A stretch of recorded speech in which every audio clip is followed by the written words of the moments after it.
Welcome to the Diary of Discovery, the podcast where we delve deep into the human experience of healing and transformation. I'm your host, Jacky Clark, and each week we will sit down with inspiring individuals who have embarked on their own personal journeys of healing and self-discovery.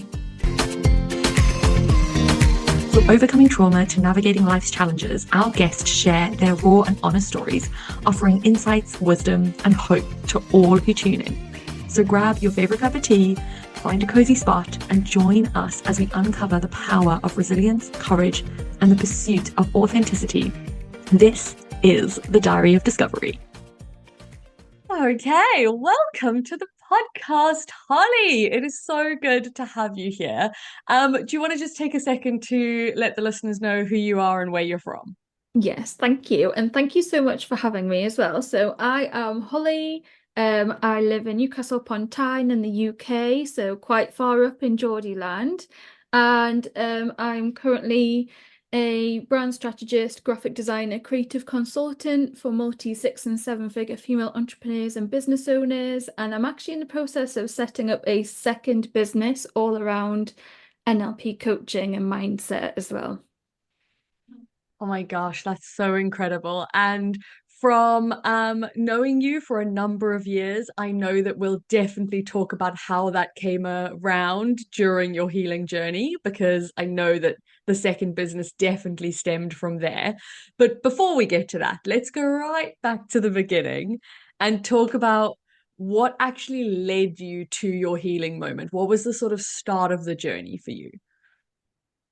I think for me, I've literally had years of what you would call trauma, whether it's big trauma or little trauma, and it all kind of like added up over the years. So, like, my actual very first memory from being 3 years old is nearly drowning in a swimming pool. So that was my first real traumatic experience, and my first memory in this world is nearly drowning, and fighting to stay alive. And then from there, it was just a series of other kind of like little traumas that happened where it was like bullying at school and stuff like that. And then I got married really young, and it turned out he was a narcissist. So obviously, then that had a bit of an effect on me in terms of like the mental abuse that I was having to withstand and stuff like that. And I think the biggest kind of moment for me was back in 2020, well, 2020, 2021, I would say, where my then husband was going through treatment for a brain tumor and for cancer. And it was a terminal diagnosis. And it was that really because he was doing okay in terms of treatment and stuff like that for the brain tumor, but then things started to deteriorate quite a lot. He lost the ability to walk overnight and things like that. And then he went into a hospice after a new prognosis of 3 months or less to live. And it was that kind of really started to have a bit of an effect on me. So I actually had undiagnosed PTSD without me knowing it from just the years of all the different things that I'd had to put up with. And that PTSD was being triggered massively without me even knowing. Like I knew something was wrong and I was basically really struggling to cope with everything that was happening. I was dealing with anticipatory grief. I was watching my husband slowly deteriorate and die in front of my very eyes every single day. I was masking how I was feeling, and it was a friend that noticed really how much I was masking what was going on and how I was coping and stuff. Um, and through his charity offered me some support by the way of a therapist. So I ended up having a conversation with her on the phone. Then I met up with her, had an initial session with her, and explained her kind of where I was at and stuff, and my past history of different types of trauma. And I pretty much knew there and then in that moment after that session, I thought my life is going to change for the better, simply because I'd spoken to this therapist, because I'd never had any professional help prior. I just managed to cope with it all on my own. So having that conversation with her instilled quite a lot of confidence in me. And I remember going back to the hospice and visiting my husband and kind of saying to him, "Oh, I've got a bit of help, and I think she's going to change my life." And I knew that, and I remember telling him that. And I think it kind of started from there. So I actually started regular weekly therapy with her about 6 weeks before George passed away. And I learned so much about myself, and the healing kind of started then for past trauma and current trauma that I was experiencing. And then I had that therapy all the way through, like George deteriorating even more, passing away, and then after he passed away, the therapy continued for a few more months after that as well. Mm. It's amazing, isn't it? How there's there's a moment in the present that kind of triggers all of this, but when you start to unpick it, there's so much more from, as you said, your earliest memory all the way through to the moment you were in, and actually going on that journey as much as you're doing it to move forward. There's a retrospective kind of piece that you've got to look back and Mm. figure out what has caused you to get to this point. And I mean, I'm a massive advocate of therapy. I always have been. And I think it's so brilliant when people reach out to professionals to actually get the help, because it is just that lifeline that you're not going to be able to get from the people closest to you. So, definitely something that's really, really key. Now, one of my kind of favorite questions to ask, and I think is so important for people to sort of understand, is that healing isn't all sunshine and roses. Like, once you make that decision, it's only the first step, and there's so much more that comes out of it. And I always like to ask people, like, what was the thing you had to embrace about yourself, I call it the darkness. Like, what did you have to embrace about yourself and kind of get to know about yourself in order to go on this journey and kind of find that light and find that happiness, further down the line? I think for me, it was really looking at my behavior from an outsider's perspective and actually really kind of looking at what I was doing, because once George passed away, I really struggled with the acceptance part that he had gone for good. And um, I think for me, my biggest tactic was to avoid anything and everything to do with Mhm. accepting the fact that he was no longer here and no longer in my life. And I literally did anything to avoid my feelings, my emotions about the matter. Um, Pretty much within a week of George, well, I would say a week after George passed away, I was back working again just because of the financial situation that I was in, because I'd been full-time caring for him and running my business at the same time. And obviously, it had a financial effect on me. So I had to start working pretty much straight away as soon as I could, which I think surprised a lot of people. But it was just, I had no choice in the matter. I had to keep going. And that helped with avoidance. It was almost like, doing the work for my clients was almost a sense of therapy for me too, because it kept me focused and it kept my mind off things. But it was little things that I was doing as well, like I was avoiding sitting on the usual side of the sofa that I would sit on, because then I saw the empty gap of where George used to sit, so I had to fill that side myself. I avoided um all sorts of different things, but I mainly avoided my emotion as well. Like, obviously, I was having the therapy and that was helping, and it was helping me cope with like almost day-to-day life and what was happening on a weekly basis too, because I had so many other things going on behind the scenes as well. But my avoidance was probably the worst thing that I could have done. And I'd actually recommend to anybody to not avoid anything. And actually, even if you Mhm. do it in baby steps, do it in baby steps, but don't avoid. You do have to kind of Mhm. address what really is going on, because that is the only way that you're going to be able to move forward. So, I think for me, I spent months avoiding. My therapist knew I was doing it too. She was like, "You are avoiding everything," and I'm like, "Yeah, no," but that was just my coping mechanism because obviously everybody copes in a different way to what's happened and stuff. And I think it Mm, was only really until 6 weeks prior to the 1 year anniversary of George passing that I had a word with myself really, and I basically said like, you actually can't carry on the way that you are. Because I felt like every day I was living in a nightmare because I hadn't again mm, still hadn't fully accepted what had happened. It just felt like I was living in a nightmare in this surreal but real bubble of has he really passed away? No, this can't be for real. That's how it mm, felt every single day. I was like, no. And then little things happened that made me go, "Oh, hang on a second, he's not here. mm, You need to remember that." Um, and that was the part for me where I then had to do quite a lot of acceptance work, but again, I did it in baby steps and lead up to the 1 year anniversary, where it was very much for me, it was, he isn't here. It's been a full year. If he were if this were a dream or if this were a nightmare, you would have woken up from it by now.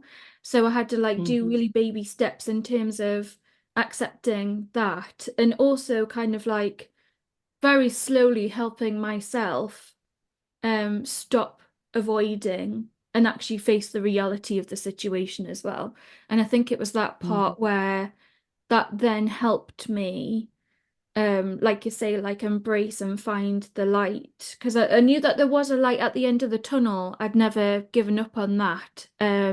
mm, And I think for me, I always see things as you've got two choices. You either take the hard route and do the hard work that you are avoiding, or you go the easy route and give up and give in. And I'd rather go the mm, hard route and do the work because mm, actually you are growing, you're going to grow so much as a person by doing that. mm. And I chose to take the hard route and actually do the work. Oh my gosh. Like it's just so incredible hearing you recount the kind of process and being able to just kind of feel into, this is what wasn't working and I knew it and I knew that I had to do something different. And as you said, even if you can't fix it in the moment, there's something really powerful in having that awareness and having that ability to start taking those steps. So like, I mean, well done. Like that is absolutely incredible to go through. So as you were going through the journey, and I'm sure that there probably were moments, probably more than one, but were there moments where you thought this is just too hard? Like I just can't do this. I can't heal from this. I can't get through this. Like how was that journey for you? Um, Difficult. I think really difficult because one thing that a lot of people don't know is Mm, um 3 days after George passed away, someone very close to me was diagnosed with cancer. So obviously, my husband had just passed away. This person close to me had just been diagnosed with cancer, and then that massively affected them in terms mm, of their mental health. And there was a moment after they'd had surgery, which had gone well and stuff like that, where they turned around one day and said they thought I would be better off if they were dead.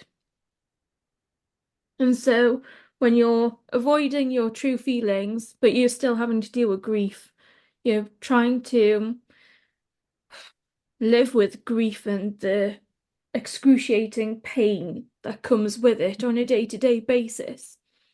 And then you've got this person close to you who says you'd be better off if they were dead. That was probably one of the hardest moments for me because I remember I drove back home after that happened Um, I totally broke down in tears, and um, for the first time ever, I was then questioning everything in that moment. And it's funny, because throughout my whole entire life and all the different things that I've experienced, I've always kind of thought, I've never really understood why somebody would take their own life. And I know this is a very sensitive topic, but actually, Mm, in that moment, with everything that I had going on and all the fighting and all the battles that I was going through, to pretty much just stay sane on a day-to-day basis and function and try and cope with everything that was going on, I did then understand why mm, somebody would mm, choose to take their own life. Like I then understood it. And I mm, remember thinking to myself, um, you need some more support. Um, so, and again, I was masking because I was mm, avoiding, and because I was masking, if anybody was sort of saying to me, how are you? Like, oh, I'm fine. Obviously, I wasn't, far from it, in fact. And I remember kind of thinking, do you know, I actually need to be a bit more honest about mm, how I'm really feeling. So a few friends that I really trusted were then sort of going, how are you? And then I kind of went, no, I'm not good. So I was really honest with them. I just went, I'm not good. I need help. I need mm, support. Um, and I kind of said to them, the only way I can describe it is I said, I need propping up. That was the only way that I could describe it. I literally had nothing left in me with all of that. Like I had no energy, no fight. I was exhausted. I already was exhausted, but even more exhausted, completely burnt out, I would say as well, without even realizing it. Um, and I just kind of said to these like trusted friends of mine, I need propping up. Like I need more help than what I'm getting right now. Like, and one friend, I kind of said to them, I get it. I get why people mm, give up. I get why they choose to take their own lives. And I remember him saying to me, "Are you are you gonna do that, Holly? Like you're worrying me." And I was going, "No, no, no, no. That's not how I do things. I stick in mm, and I keep moving forward." But I remember saying to him, "No, I'm not going anywhere. I'm still here till the very end type thing. But I need more support." And I got it. mm, But I only mm, got it from being honest.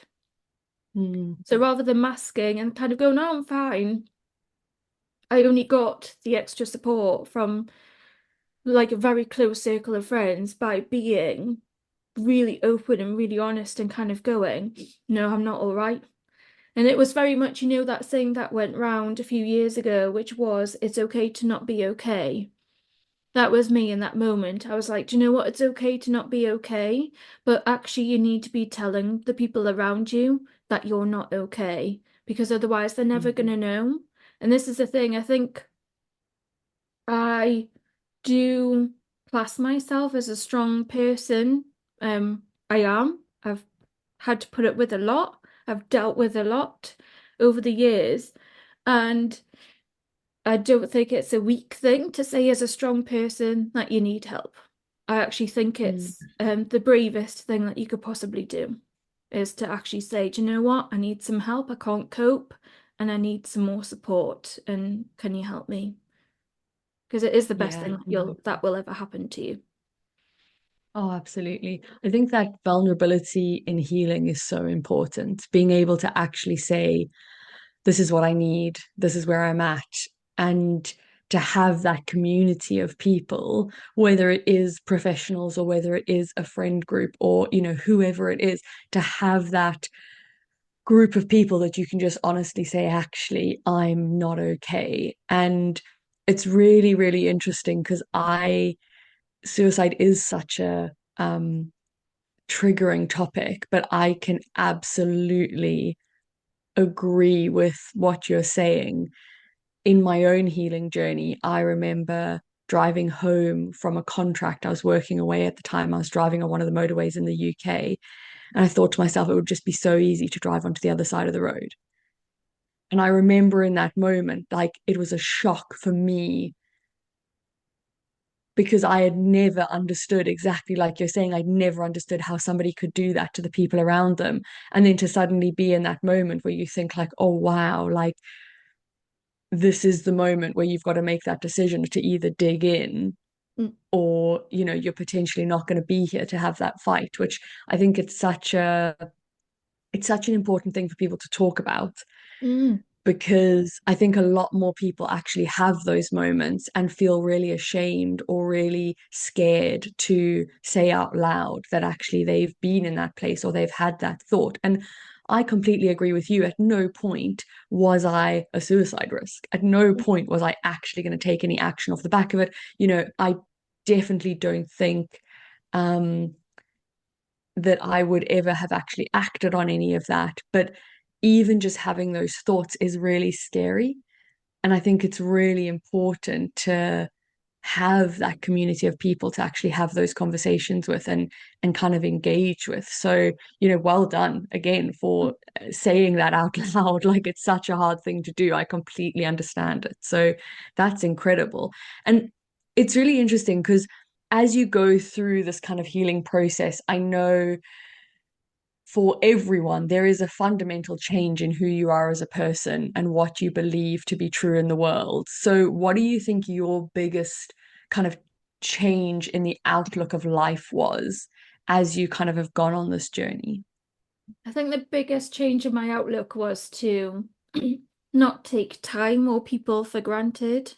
And life is too short. It's pretty much as simple as that. So, like, it came through quite a few times for me. Like the moment we were told that George had a brain tumor, and I was sitting there, and I just felt like my whole world was falling apart around me, and I had no words other than tears rolling down my cheeks.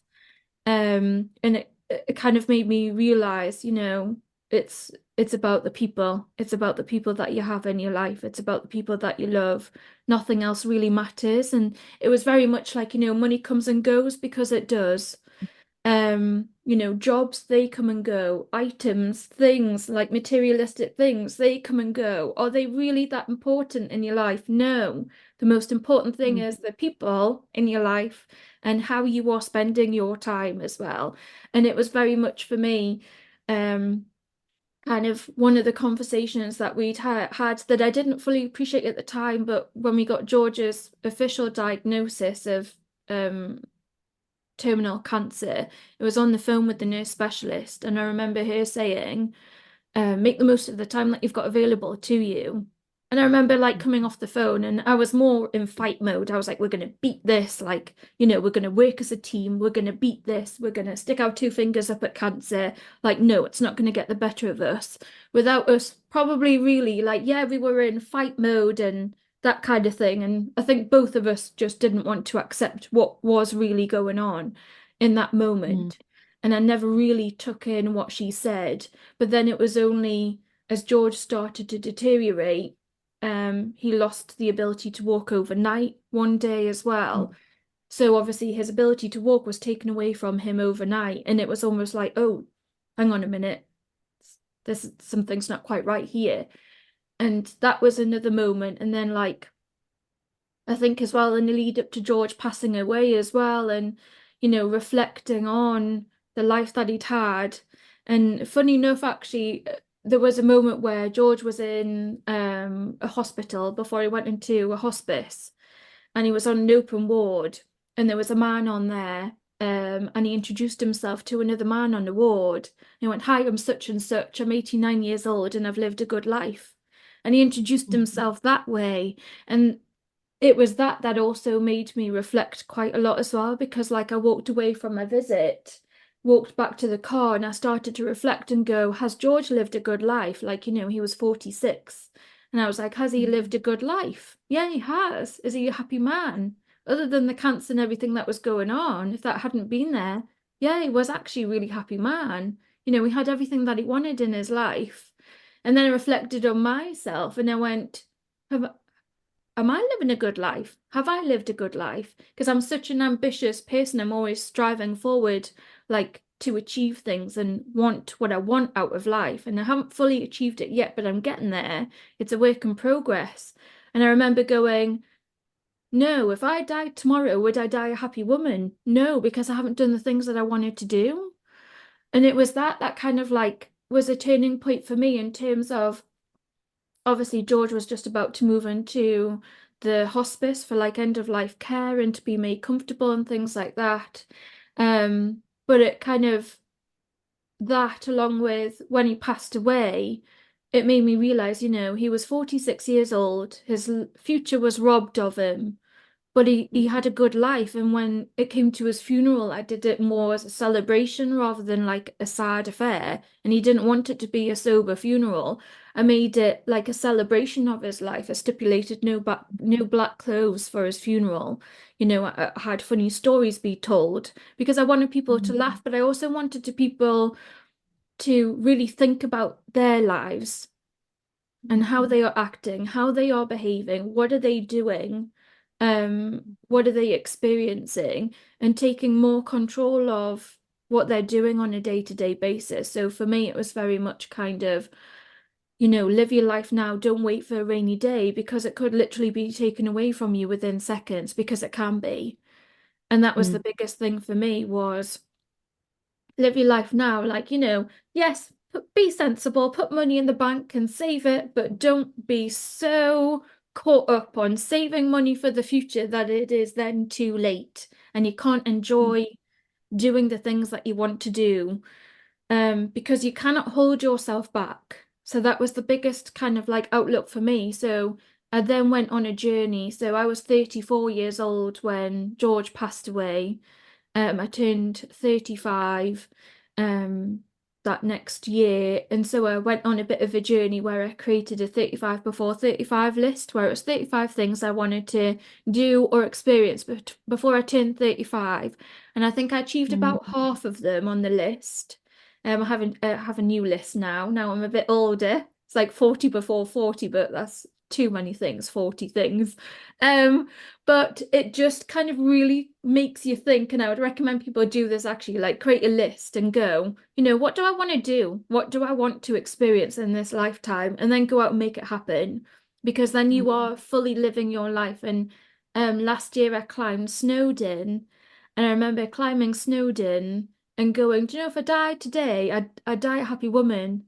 And I would die thinking, yeah, I've lived a good life because I'd gone out and I'd gone and done the things that I wanted to do, and I didn't let anything stop me from making those things happen or having those experiences.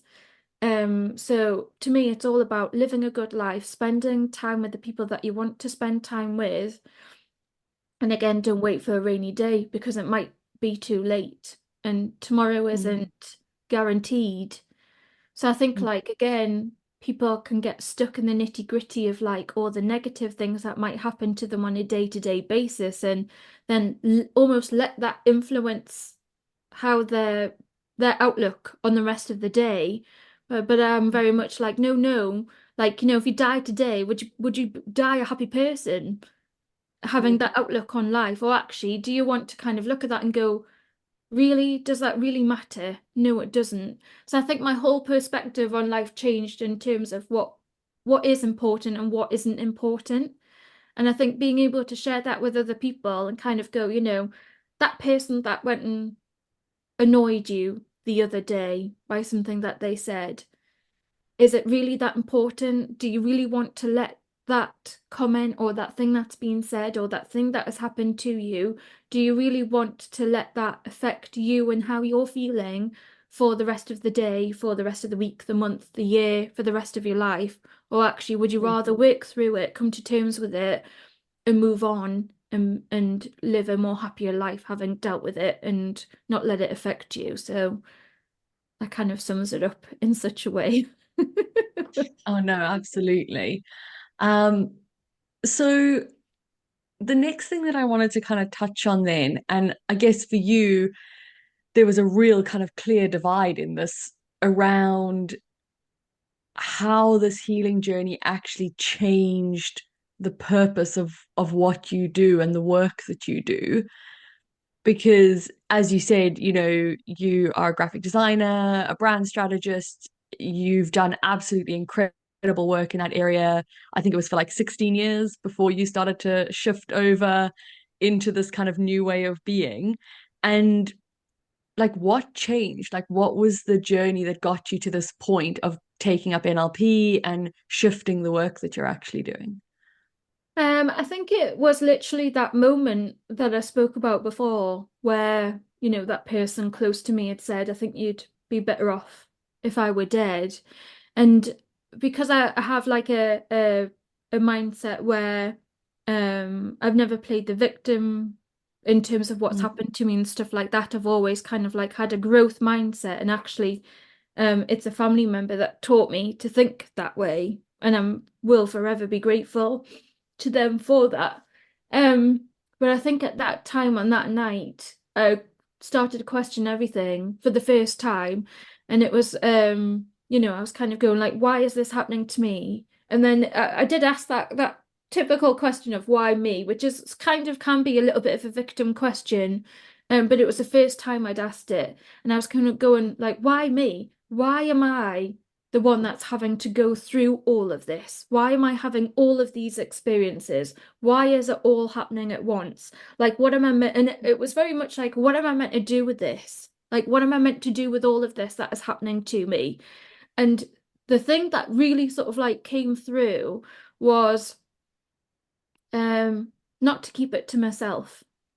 That was the biggest thing that came through for me was, don't keep this to yourself. This is happening to you for a reason. You don't know what that reason is, but don't keep it to mm, yourself. This is helping you so that, not helping you, sorry, that's the wrong word, but it's almost like it's happening so that you can help other people who are mm, experiencing a similar thing. And so it was kind of from there where I thought, okay, I've got so much life experience under my belt for such a young person. And I was like, what do I do with this now? Obviously, I've got to help people. And yeah, so 16 years in on doing graphic design and brand strategy. And I kind of thought, I'm great at that. I'm very good. I've built up a good reputation for myself for having done that in the niche that I do it with. And I thought, and it's great, and that helps people, and that gets clients results, and that helps them make more money, and then frees up their time to do other things and stuff, and that is great. But I also kind of thought to myself, I can only help people so much by creating designs for them. And then I kind of sat and thought, with all of this now, I can help so many more people in a completely different way to graphic design, more a coaching consulting kind of way. So mm, I knew I wasn't qualified in NLP or anything like that, and I knew I wanted to do it. And actually, the opportunity arose last year for me to do it. And so I embarked on it. That actually also helped me in a inadvertently kind of way. That actually learning NLP also helped heal other parts of me too. It made me actually forgive myself quite a lot mm, as well, because I'd felt like a failure pretty much during caring for George after George passed away. And again, it was heavily linked with like the acceptance part, but I'd felt like a failure for so long. And then the grief really makes you literally question everything. You have The only way I can describe it is probably the biggest identity crisis you'll ever have as soon as you become a widow. In terms of what you want from life, you'll question everything, like who are you spending time with, where you're living, mm, how you're spending your time, what you're doing career-wise. You literally question it all, and you might not get the mm, answers straight away. And I certainly didn't. I just knew something needed to change. So doing the NLP helped me learn a lot about myself. It helped me forgive myself in areas where I hadn't forgiven myself previously.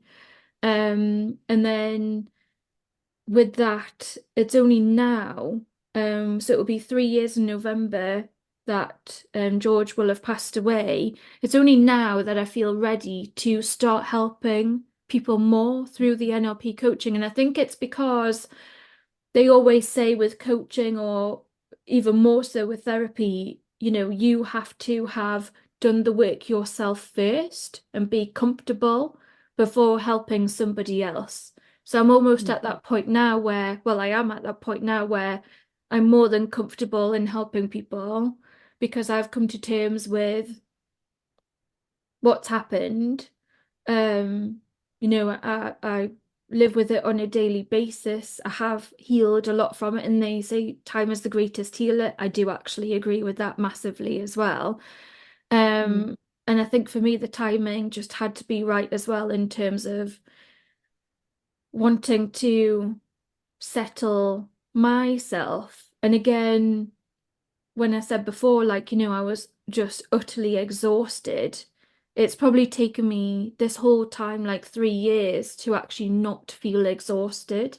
So this is probably the first time over the last few months where I've just not felt exhausted, where I felt like I can take on more, I can help more people, and actually really go after what it is that I want to do, which mm, is really help people with their businesses and with their lives live a more fulfilling, good, happy life sooner rather than later. absolutely. I think that that's such a it's such an important thing to understand is that actually healing isn't an immediate or a quick process. It's actually a really long journey, but it's a worthwhile journey. Like as you go through it and you get to the other end, or to a kind of more level playing field to then heal the next thing, because there's always a next thing. It's a really kind of beautiful journey if you let it be in that kind of process of like unveiling and getting to know yourself better as you kind of go through that. And I think it's incredible that you've decided to kind of shift over into that NLP world and helping more people. Because I think that, you know, hopefully people don't have to become a widow before they ask themselves those questions. Hopefully they can ask themselves those questions when they're not in such a triggered trauma space and can actually start doing the work to create a better life without having some massive thing have to happen. And as you said, like it happened to you and you've taken it as a kind of platform to start this work and help so many more people, which, just says testament to the strength that you have. It's, not just sitting in it and saying, well, I'm just going to help myself. Like I'm going to help myself and everyone else. Like that's an incredible thing. So, what would your advice be for people who are kind of at the start of this healing, like just waking up to the fact that they like something needs to change, something's not right. We all know that moment when we kind of had that thought all those years ago. Like, what would you say are like good first steps to kind of start dealing and going on this healing journey? I would say get help. Ask for help and don't be afraid to ask it. And also don't be afraid to admit that you're struggling as well. Because again, that is probably one of the most bravest things that you could possibly do. It's not weak, it's not any sign of weakness whatsoever. It's actually probably the bravest thing that you can do is say to somebody close to you, I'm struggling and I need help. Because it takes Mm, guts to say that. So I think get help, whether it is in the form of going to charity and getting help there, whether it's getting a therapist, whether it's telling, trusted people who are around you that you need help as well. So, when I told like some of my close friends that I was struggling and I needed propping up, they literally almost enveloped me with, okay, what do you need? We're checking in on me and almost like a weekly basis. How are you? How are you doing? Do you want to talk about anything? What's happening type thing. And that helped loads. Like I literally felt like I was just surrounded by like a circle of a wider family than what I had. Um, mm, and the therapy helped massively as well. Like, I knew it was going to change my life and it did, mm, for the better in terms of the way that I cope with things and stuff like that too. Um, and I actually think as well, kind of like anything that you're going through, just having that open frame of mind and actually questioning things too, like getting curious about it and kind of like going, what can I learn from this? What can I experience from this? What can I take forward with me? And again, that's something that I've done from a very young age. I've always kind of Mm, looked and gone, what can I take from this? What can I learn from this? If this ever happens to me again in the future, mm, what are my learnings? What are my takeaways? What's going to help me become a better person type thing. What can I do to cope? What does work for me in terms of coping mechanisms and healing? And then almost create like a little toolkit for yourself as well. So I know that's really big for like people with PTSD and stuff like that, like almost create like a little toolkit. So if you know you're having a bad day, and you know what works mm, for you, rely on that toolkit because it will help mm, you if you know that it works. So I would kind mm, of say that in terms of advice and things that you can do. And actually, probably one of the most underrated things as well, which has helped me on my journey too, is exercising. I know that sounds really strange and it might come out as like the weirdest thing ever. But actually exercising, but more so, it sounds strange, but more so like counting reps. So I'm a person that mm, ruminates quite a lot. I discovered that through therapy. I ruminate loads. And, when you're ruminating, you're literally constantly thinking about the same things over and over and over again. And you just don't get any rest really at all. Like your brain isn't switching off.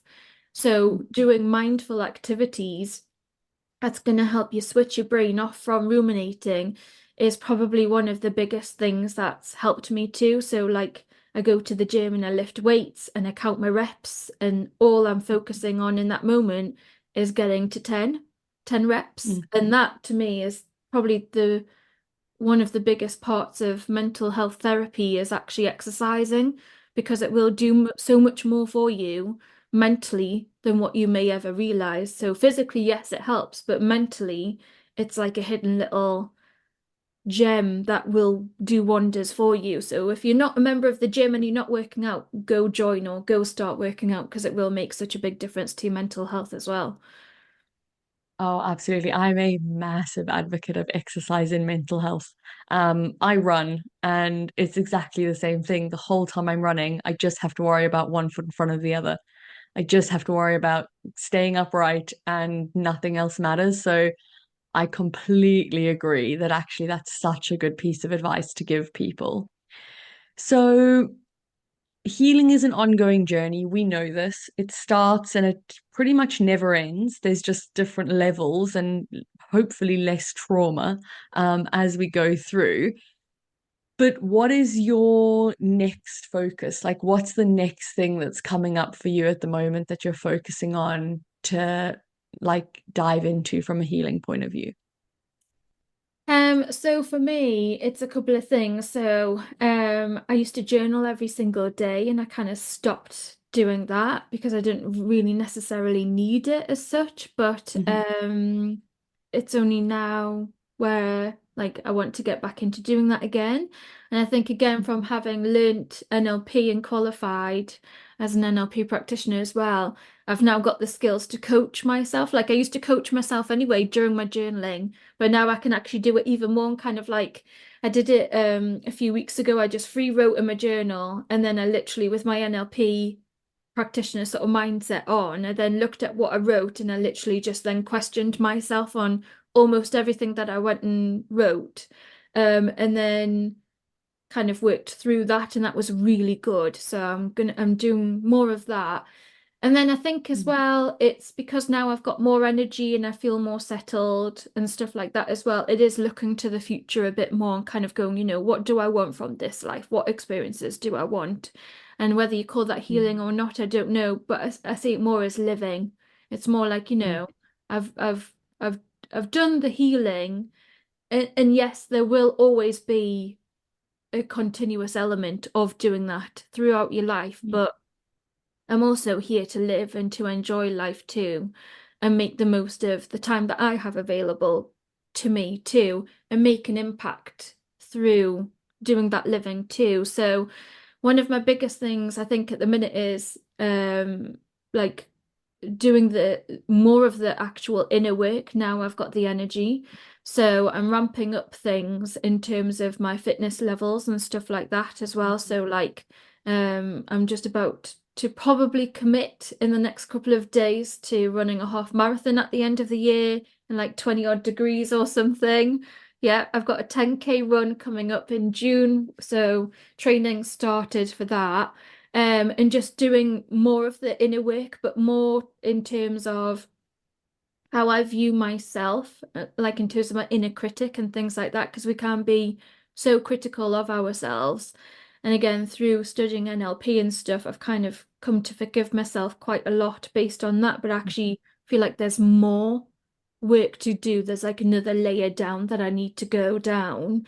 So for me, that's like, doing the mindset work at a deeper level, but also doing the physical work as well in terms of how I view myself, like my body image, how I talk to myself, and kind of then also allowing myself to dream more in terms of what do I want from this life? Like what would be the best, most exciting, most enjoyable, fulfilling version of my life, and making that happen. But just basically I've already started to make that happen. Mm. So it's already started. Oh, absolutely. You are well on the way of this journey, which is absolutely incredible. So, any final thoughts, any final things that you think the listeners need to know on this wonderful journey of healing? Just don't be afraid, I think, and just, don't do what I did. I think that's the biggest thing. Don't do what I did and avoid it. Avoid how you're feeling, mask over how you're really feeling, and just have the courage, even if it's just one person that you do trust a lot, have the courage to reach out to somebody and say that you're struggling, and almost ask for what you want as well. Because again, depending on the type of person that you are, and again, I've struggled with this over the years too, in terms of I've never asked for anything ever, and I still don't now, to be fair. Um, but I've learned that if I do need to ask for help, ask for it. But again, I think don't be afraid to ask for that help. It's not a selfish thing to ask for help. It might feel really uncomfortable asking for help. And use your words properly as well. So again, one of my biggest things is I ask for help in a really weird way. And again, having learnt that about myself means that I can now ask help in a much more blunt way where I am literally asking for help. So don't like mincy words or anything like that. Literally just say, I need help. This is what I'm struggling with. Can you help me? And it is probably the best thing, and probably the most life-changing thing you can ever do for yourself is to ask for help. Yeah, absolutely. I think that idea of like not mincing your words as well is so important because most people do want to help, they just don't know how. And if you can be explicitly clear and say, this is exactly what I need, you'll normally be really surprised as to how many people will fill the void and will come and help. But if you are never clear with what you need and you always tell people, I'm fine, they're not going to then make up ways to help you. So I think that idea of like actually just saying exactly what you need is such a great point to kind of end the episode, as like that is the advice to take away and to do, which is so incredible. So Hollie, thank you so much for spending this time with us today. Like, I have adored having you as a podcast guest, and I cannot wait for the world to hear your story, and just be able to take some really kind of key pieces of advice away. So, thank you so much for joining me. Thank you for having me as well. I've loved it. Thank you for listening to another inspiring episode of the Diary of Discovery. If you found value in today's conversation, don't forget to subscribe to the podcast and share it with your friends, family, or anyone else you think might benefit from the stories of hope and transformation. Your feedback means the absolute world to us, so please take a moment to leave a review on your favorite podcast platform. Your reviews help us to reach even more listeners and continue to bring this meaningful content to the world. Until next time, remember, Your healing journey is valid. You are never alone, and you have the strength to get through this. Keep shining bright, and we'll see you in the next episode of The Diary of Discovery.